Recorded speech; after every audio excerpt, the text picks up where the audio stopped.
For me, for instance, I participate in 3 wars. So I'm still here, which is mean when God didn't want me, so he didn't take me. So I know what is that feel to be in war. What I'm doing here on the face on the earth, what is my purpose in life? And I find 2 things. I find that I love people and I love to help people. Welcome to the Immigrant Experience in America, an immigrant human library, where we amplify and humanize the experiences of immigrants in the United States and around the world. Listen in as we add another story to our immigrant human library. Hello, listeners, and thank you for joining us on another episode of the Immigrant Experience in America, where we amplify and humanize the experiences of immigrants in the United States and around the world.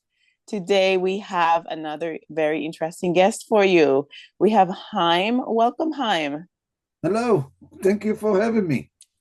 It's our pleasure to have you on the show. If you don't mind giving us a bit about yourself, give us your full name, a bit about your personal and professional bio.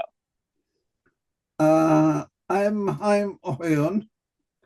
I born and raised in Israel, and I moved to state in 1996, which is me. I didn't plan to come here. Yeah, but I was standing in an intersection in my life that I need to make decision. Do I want to live in my car or I want to live in bed in the house? That was the situation. I became homeless in 1995, and that's a different story.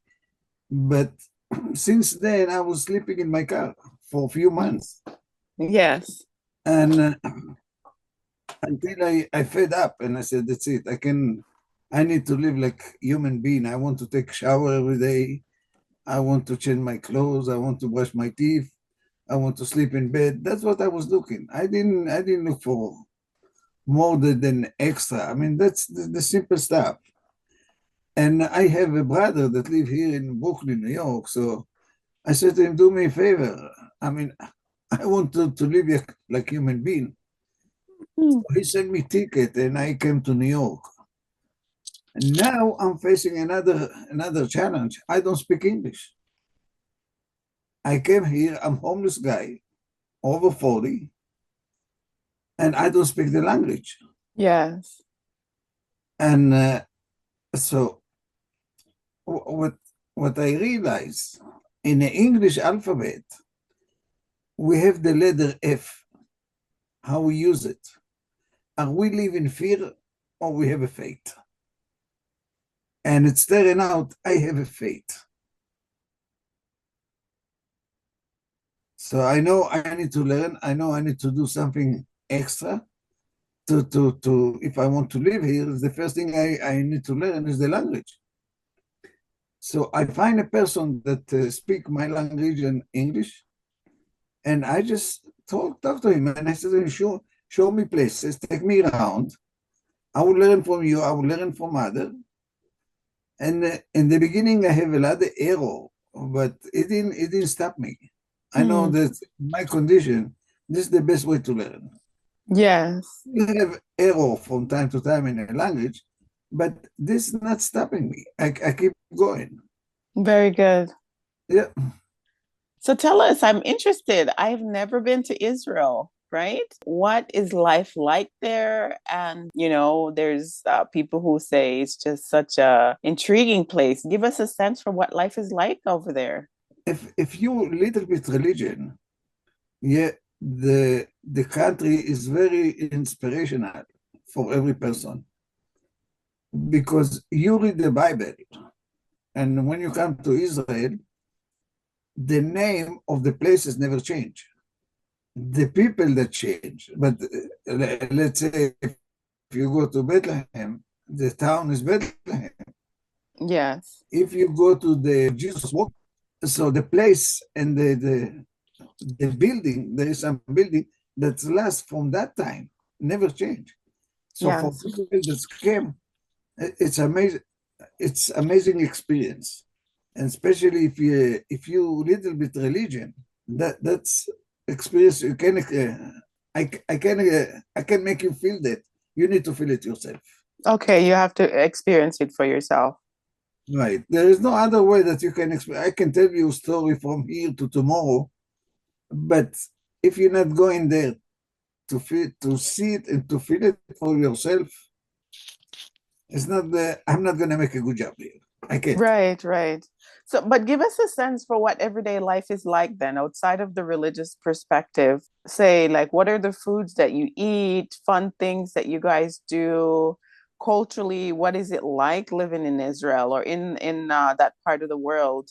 We tend to get from the news that there constantly some sort of conflict or bombing with the is it the West Bank or the Palestinians, like, what is everyday life for a regular person outside of the religious perspective or the religious connection? There is hot area. When you know you go in there, you may see all kind of those kind of activity. The rest of the state is not. You know, there is neighborhood even here that you're not going in a nighttime or in a certain neighborhood. You're just not going there. You have nothing to do over there. So Yeah. you hear on the news what's going on there, but you say, okay, it's not even close to me. I know it's in my state, but it's not close to me. It's not affecting me. And over time, you learn to live with that. For me, for instance, I participate in 3 wars. So I'm still here, which is mean when God didn't want me, so he didn't take me. So I know what is that feel to be in war. So we take it for, I mean, sometimes for granted, which is no good, but in a day by day, it's like every other place in the world. Okay, so just like anywhere else in the world. Okay. I'm not very exposed to the Jewish culture. So I guess that's what I'm getting a sense for myself and our listeners. Like, what do you guys eat on a day-to-day basis? Is it more like a subsistence type of a culture where you farm and you eat what you farm from farm to table, or do you import things, or what's the rhythm over there? I will tell you that the agriculture in Israel is very developed. We in If we go back in time to the last century, Israel developed a lot of country in Africa through the agriculture. Yeah, Mhm. we support all kind of country to grow up all kind of crops that they have hard time. And we learn in Israel how to make life in a desert. In a desert, which is the most valuable is the water. If you don't have water, it's very hard time to have a life for anything. Yes. I'm not talking about human being, I'm talking about agriculture. And we have many farms in the south of Israel, which is kind of desert. We have a lot of farms that grow up a lot of crops, and they're important that all over Europe, and we help African nation, many African nations, to do the same. So we kind of pioneer in how to create water in a desert. Right, Um, right, right. and I mean, the food is the same food. The ingredient is different, but chicken is chicken, meat is meat. The way you prepare it, it's the way you prepare it everywhere. It's just the ingredient that you put here. You put less salt, here you put more salt, here you put sugar, here you put something different. So that's a different story. But when you go to a restaurant, I mean, they have a lot of restaurants like in New York and Israel, it's the same food, simply like that. Okay, so it's pretty similar from the food that you get in New York. You find it, Yeah, you feel at home as far as the food is, because you can get it in New York. yeah. In New York, you get everything. And more than that, my youngest daughter, she's a pastry chef in a five-star restaurant in Los Angeles. So to be a pastry chef over there, and she born in Israel, she learned everything in Israel, and she do the same thing here. So it's not much different. Okay, okay.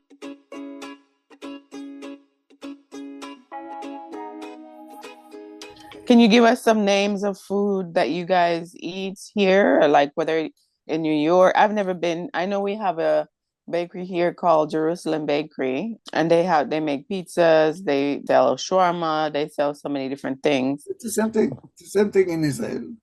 There's shawarma, there is falafel, there is hummus, there is it's the Middle East food. Let's put it this way: every place in the Middle East, it's about the same food. Very good. So after you came over with your brother, give us a sense for like how challenging life was, learning the language, getting yourself settled, and all of that. Well, in the beginning, it was very challenging. I was afraid to leave the house because if I get lost, how I communicate? I don't know the language. I didn't know if I could find my way back to the home. But as I mentioned, I have faith in me, so I challenge myself every day. I will go in circle around the place where I used to live, bigger and bigger until I learn the whole neighborhood. And right now I learn the whole country. Yeah, and I travel all over the place. I go places that I never been before, obviously. Yeah, and I all the time find my way out. And I find my way in and I find my way out. It's what I can count on one hand how many times I get lost since I came here, maybe once or twice. But I go all over the places, not around the New York. Yeah, I travel in the West. I travel all over the place. I like to travel in general. Okay. How did you know, you had your brother, how did you transition, to finding work? And part of the podcast is to share information to other people who might be in the similar situation as you are and who are trying to figure out what resources are out there that may be helpful to me. Like, what are some of the resources that you found useful that helped you along your way when you came over during that challenging first phase of your time here? When I came, obviously my brother living in a neighborhood, in a Jewish community neighborhood, so a lot of Israeli that living here in the area. So to find a job, it was easy. Yeah, I was by trade, I was a car mechanic. So that was easy to find a job, yeah, in the neighborhood. I went to the gas station, the close by gas station, and I was talking to the owner, and he said, "Yes, go start to work." And he was Israeli, so it was easy for me. And now I need to communicate in English. So as I mentioned in the beginning, it was error. I have a lot of error, but I manage. I learn every day. And for every person that come into state, it's recommended in the beginning, be around your people and spread out all the time. Yeah, when you're around your people, you're not going to get lost. You have people to communicate, to explain how things working for you. But think about that. You come from different place to different states, and you start your life from scratch, from zero, from nothing. So you need some support, help and support from the community inside here that already living here, because they know how things going. So that's help in the beginning. Later on, you develop on your own what is that you want to do. And one thing I learned is it's an endless possibility in this country, in this part of the world. Which means they say it all over the place. Why people come into America? Because it's as you can find whatever you want to do. It's easy to do it. Yeah. So when you look around you, a lot of business owners, they are foreigners. The American way, it's a different way. They say go to college, have a good grade, find job that pay you benefit and give government, and when you reach 65, you sit and you're good for life. Foreigners, when they come in here, they look for the opportunity. They say if it's the endless opportunity, where is that? Now, when there is a lot of difference, when you're looking or when you're searching, I learned that later on, and today that's what I do. I educate people how to pay attention to what they say to themselves, because the outcome is totally different. Which is mean when you're looking, you're not active, you're very passive. You're sitting and you're observing what's going on. Yes. Yeah. You're watching TV, you're watching sport, which is mean you're sitting and watching. But when you're searching, you're moving around. You look up, you look down, you look underneath. You will find a lot of things now you have the power to choose which one you want to keep and what you want to let go. So I was looking for a job. I find job right away. Yeah, and that's kept me for a long time, which is mean it wasn't the opportunity that I was searching for.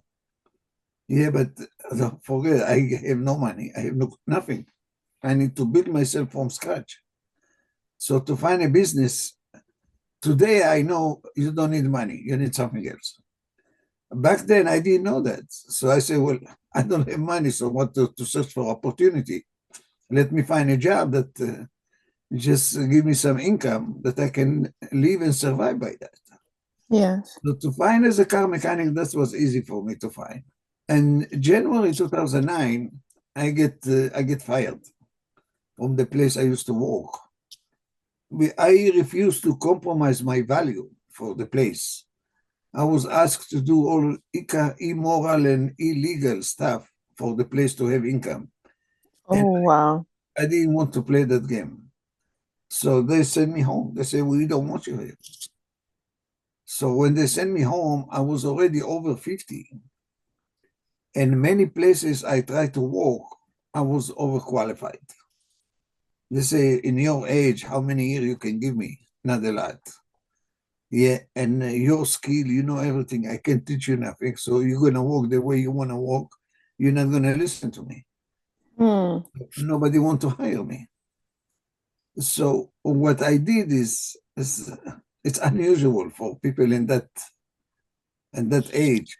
I turn around inside to find who am I? What I'm doing here on the face on the earth? What is my purpose in life? And I find two things. I find that I love people and I love to help people. But that still don't give me anything. I mean, what I'm going to do with that, I still don't know. I know to fix car. I can do the same to people. Yeah, I'm not a surgeon. I'm not a...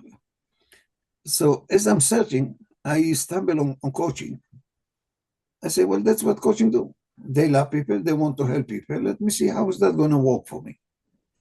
So I took the course. The school was in Australia, not even in the state. That I was dialed the number. And 2009, 2010, this is the time I took the course. I dialed the number and I in class. And over there is pure English. And back then, I would speak very... I mean, I know what I'm saying. I know how to... I understand the language. I can communicate. And I didn't graduate either. They say if you want to graduate, you need to bring person with problem, fix it, and you move on. I said, well, Really? hmm? Is this the International Coaching Federation? It's even no, it was a different school, but it's the same thing. They said to me, so I said, well, I have a better idea. I want to work with people. They say, okay, what is your idea? I say, I'm going to take something good and make it great. I don't want to deal with problem. I'm not a therapist. And they say, well, any school you go is the same thing. It's the same curriculum. I say, well, that's what I want to do. Say, okay, you on your own. You can do whatever you want. Okay. So I have a friend back then. She was a receptionist for event planner, which is when she Okay. had a table in the front of the hall. She collect money and collect data from every person that come to the event. And I asked her, do you like what you do? She said, I love what I do. I wish I could do it for myself. I said, you know what? I'm looking for a person like you. And I said, I will work with you. You don't pay me anything. I just want to see if my thinking, it's working. In the matter of, I said, 3 years, she became the executive of the chambers of that town. She had the bigger office in that chambers. And not only that, she used to make events on a monthly basis with 10, 15 vendor plus guest speaker.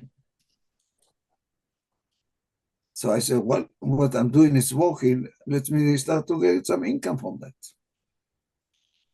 And since then, I wrote a book I was having my own TV show here in Long Island, New York. I used to have my own meetup group with over 1,400 members that I used to speak twice a month, how to raise your confidence, how to build your self-esteem. And the pandemic came and stopped the TV show, stopped the meetup. And but I took all what I taped in a TV and I opened 3 YouTube accounts.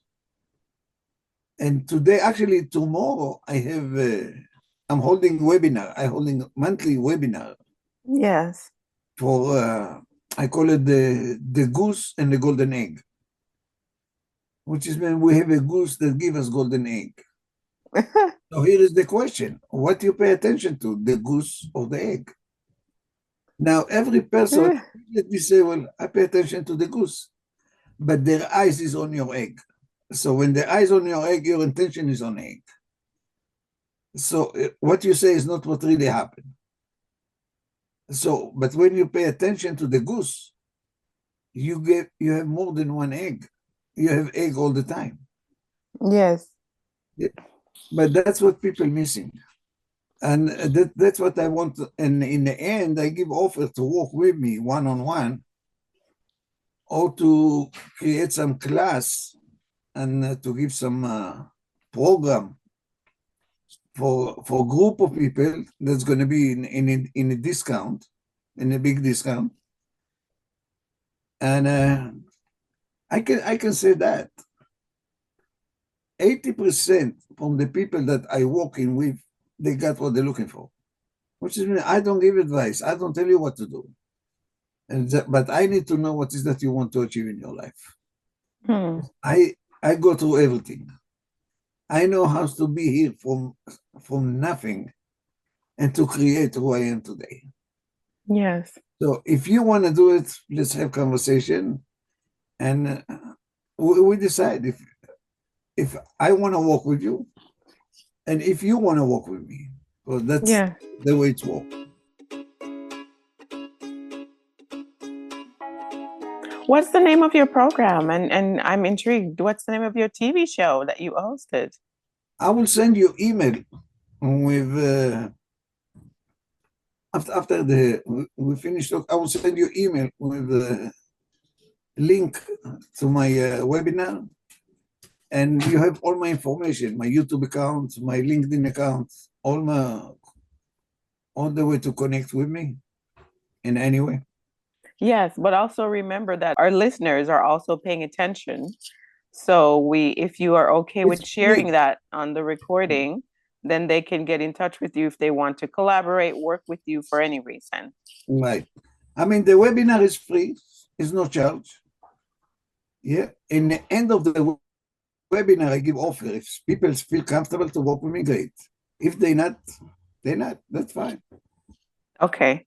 All right. So we'll get the link for the webinar and we'll put it in the show notes for anybody who'd like to check it out and see if there's a possibility of a match to work with you. So, Haim, I'm wondering if you have any specific advice for immigrants who are considering coming to the United States, who might be already here, about how to thrive in the United States. What advice would you offer? I will say, I don't give advice. I don't tell people what to do. But what I want people to think about is find some people that want to help and support you. Yes.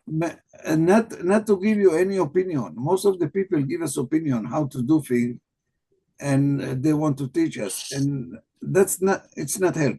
Because if you want to do something, you want people that they help and support you and what you want to do. Those are the people that you need to search for. Because if I give you advice, yeah, and you have built some resistance to that, because that's go against your belief, and you're not going to do it. And you will say, what kind of coach are you that you give me this kind of advice that doesn't work? So I don't give this kind of advice. What I give is what you need to search for. Just mean I will teach you how to learn and not what to learn. And that's the area that most people want. Because you have something in your mind. Yeah. Basically, there is 3 things that stay in a people way. in order to achieve what they want to achieve. Yes. That's your belief system, your habit that's come from your belief, and lack of imagination. Because think about that. This principle work from beginning of time until the end of time. Everything happened twice. The first time in your mind, the second time in a physical reality. And what I mean by that, look around you. All what you see, all what you have, if we go back on time, it was not exist. Somebody has to think about that and build it. That principle never change. Yes. So when you have something, you have ideal in your mind, the way I'm working with people, I want you to write it down on paper. When you write it down on paper, now you create contract between you and the universe, you and God, whatever you want to call it. You have Yes. to remember that because it's written. Yeah. Now you need to reread it few times a day. Now, when you reread it few times a day, and you're going to start to take action, small action, very minor action toward your ideal. The first step that you make, the universe or God going to make the same step toward you. So you're going to meet in some point. It depends how you believe in yourself, what is your faith. Yeah, and this is going to work because that's work for everybody else. Why not you? Right. So there's no need to worry then about how you're going to get there or if you're going to get there, right? You just need to operate from, I guess, your higher self. The point is, you will get to the future. Everybody get to the future. In what way you get there? Which is when you decide, your decision is not how to do things, is what is that you want. Hmm. When you start what I want, then the how come after that. The how is the easy part. Which is when you think about that, there is three things that people want in life. Yes. People want to have more money. People want to be happy. People want to be healthy. Think about that. That's the three things people want. Now, if you want to have more money, so let's find out how your income coming today, because it's income. To you, how the income, how you create multiple income. Yeah, which is mean it's different than what people think. Which is mean here's the way I illustrate that. We belong to the marketplace. A marketplace is like a huge tree with three branches. Yes. Ideal, there is service, there is product. People will join your ideal, people will use your service, people will buy your product. Now you can sit on all three branches, you can sit on two, you can sit on one. It's a choice that you make. What you need to learn is how to take people from the tree to the branch. You don't need to learn the branch. Now we do that in two ways, through communication and relationship. So one of the things that I do, I teach people how to talk to anybody on the face on earth and build relationship. Now, when you build relationship, now your communication is much better. It's more in depth. It's more in on a personal level. So they're gonna ask you in one point, what is that you do for a living? Yeah, and now you can present whatever you have, the branch that you're sitting on. But it starts with communication and relationship. So those are two of the branches on the tree. And then is the other one money? Well, money, it's about time. Let's think Okay. about it. Most people are change time for money. Hmm. And now there is multiple source of income. Take the rich people, they have multiple source of income. They not depend on one source. And they want to try to duplicate themselves as much as they can. Now, when you duplicate yourself, every hour now is 2 hours. If you triple yourself, every hour is 3 hours. Which is mean if you teach people to do what you do, yeah, you need to provide them job. Now you triple, quadruple yourself. You make 10 times yourself. That's what other company does when they hire people to work. The company just go around to the market to bring more job. And the people that in a place, they're doing the work. So everybody can do that. Every company starts from one person, an idea that it was in his head. He put it on paper and go to work and make it happen. Right. So it's never changed. That's the ideal. That's the reason I said you need to find people that want to help and support you to do that. Not people that are going to come and tell you what to do or how to do it. It doesn't work that way. Right. So coming up with a system and then replicating it. Yes. I mean, I will go more in that. I mean, I have plenty of story around. I work with an insurance broker. He sent me a guy that graduated from college on a finance. Now he said, Haim, I want you to train the guy. Okay. The guy came, and the first thing that most important to me is your moral compass. If your moral compass not aligned with mine, I'm not working. I don't care about the money. Because in the end of the day, people are going to pay your income. You can steal and cheat and scam people. It's not fair. I don't want to be part of that. So he was a decent guy. I said, I'm going to work with you. And then I asked him, do you know what is your product? I say, insurance. I said, no, this is not your product. He said, what do you mean? I graduated from college. I passed the insurance exam. Now I'm licensed, and I will do investment in the future. You tell me it's not my product. I say, yes, this is not my product. With people, you build relationship. Insurance company not going to pay you because you license. Doesn't work that way. In the first month, he opened 8 accounts. The second month, he opened 2 accounts, which is mean what I did, I installed habits in him, which is the habit I installed. You need to talk to everyone, and you need to build relationship with people.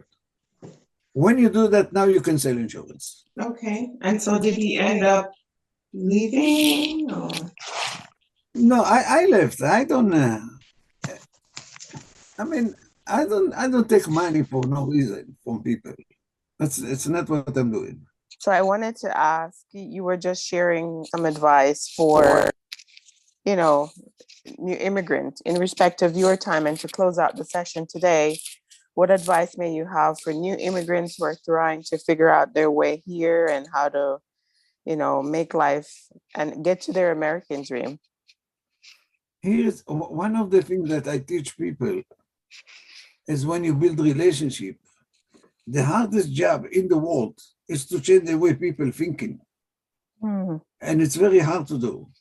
But when I change the way you feel, you change the way you think. Now, to do that, that's easy. I say something nice. I give some compliment. I say something that and nice to hear. That's lower the guard. Now we open to communicate. Now we open to talk. And to find some people that want to help and support you. That's the best thing that everybody can ask for. You're mute. So find your community is your message. Find your community, people who will support you, not to tell you exactly what to do per se, but people who will support you to figure this out. Yeah, which is me. You need to have ideal in your head. Every person that have ideal. The question is what you do with that. And the point is what I said is put it down on paper and start to go for it. Take some small action toward that. Yeah, when you do that, the world going to come, the universe going to come toward you, and you're going to come toward the universe. You're going to meet someplace, which is mean you're going to get what you're looking for. So you need people that are going to help and support you along the way. Yeah. Not people that are going to tell you what to do or how to do it. I get that. Well, thank you for sharing your immigrant story with us, Haim. You're welcome. We appreciate your time and patience, and we'll get the details from you regarding your webinar and your coaching business posted in the show notes for anyone who is maybe able to or have a desire to work with you as a coach. Thank you very much. I'm honored to be on your show. Thank you so much. And in the interim, can people just search for you? What is your last name? Tell us. Haim. Ohayon. Haim Ohayon. Haimohayon. Yes. And you can be found on social media platforms. Okay. Thank you so much. Friends, as always, please subscribe, comment, and share if you enjoyed this interview. If you're passionate about telling immigrant stories, our team is looking for help. If you're willing to help with podcast production, social media, or Patreon management, please reach out to us. You can also donate on our Patreon if it's easier for you. All the links are in the description below. Thank you. We thank our listeners around the world, and we appreciate your continued support as we build our human library. Please remember to give us a 5-star review, subscribe, and share with your friends, family, and circle of influence.